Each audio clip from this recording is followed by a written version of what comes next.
ಪ್ರೇಮಿಗಳ ಮಾಸಕ್ಕೆ ಹೆಲೋ ಎಂದ Sandalwood Cinderella Radhika Pandit. ಸ್ಯಾಂಡಲ್ವುಡ್ನ Cinderella Radhika Pandit ಕೆಲವು ವರ್ಷಗಳಿಂದ ಸಿನಿಮಾದಿಂದ ದೂರವೇ ಉಳಿದಿದ್ದಾರೆ. ಅಭಿಮಾನಿಗಳು ಅದೆಷ್ಟೇ ಬೇಡಿಕೆ ಇಟ್ರೂ ರಾಧಿಕಾ ಪಂಡಿತ್ ಅದ್ಯಾಕೋ ಸಿನಿಮಾದಲ್ಲಿ ನಟಿಸೋ ಮನಸ್ಸು ಮಾಡ್ತಿಲ್ಲ. ಹಾಗಂತ ತಮ್ಮ ಅಭಿಮಾನಿಗಳಿಂದ ದೂರನೂ ಆಗಿಲ್ಲ.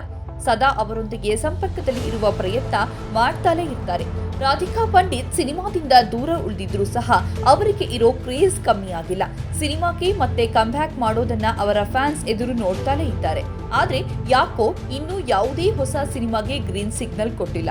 ರಾಧಿಕಾ ಪಂಡಿತ್ ತನ್ನ ಇನ್ಸ್ಟಾಗ್ರಾಮ್ ಖಾತೆಯಲ್ಲಿ ಕೆಲವು ಫೋಟೋಗಳನ್ನ ಶೇರ್ ಮಾಡಿಕೊಂಡಿದ್ದಾರೆ. ನಿನ್ನೆ ಕೂಡ ಇಂತಹದ್ದೇ ಒಂದು ಉದ್ದೇಶದಿಂದ ಕೆಲವು ಫೋಟೋಗಳನ್ನ ಶೇರ್ ಮಾಡಿದ್ರು. ಫೆಬ್ರವರಿ ತಿಂಗಳು ಬಂತಂದ್ರೆ ಪ್ರೇಮಿಗಳು ಅಲರ್ಟ್ ಆಗಿ ಬಿಡ್ತಾರೆ. ತಿಂಗಳ ಆರಂಭದಿಂದಲೇ ಸೆಲೆಬ್ರೇಟ್ ಮಾಡೋದಕ್ಕೆ ರೆಡಿ ಆಗಿ ಬಿಡ್ತಾರೆ. ಹೀಗಾಗಿ ತಿಂಗಳ ಆರಂಭದ ದಿನವೇ ರಾಧಿಕಾ ಪಂಡಿತ್ ಪ್ರೇಮಿಗಳ ದಿನವನ್ನ ನೆನಪಿಸಿಕೊಂಡು ಕೆಲವು ಫೋಟೋಗಳನ್ನ ಶೇರ್ ಮಾಡಿ ಪ್ರೇಮಿಗಳ ಮಾಸಕ್ಕೆ ಹೆಲೋ ಎಂದು ಬರೆದುಕೊಂಡಿದ್ದಾರೆ. ಈ ಫೋಟೋಗಳು ಸೋಷಿಯಲ್ ಮೀಡಿಯಾದಲ್ಲಿ ವೈರಲ್ ಆಗ್ತಿವೆ.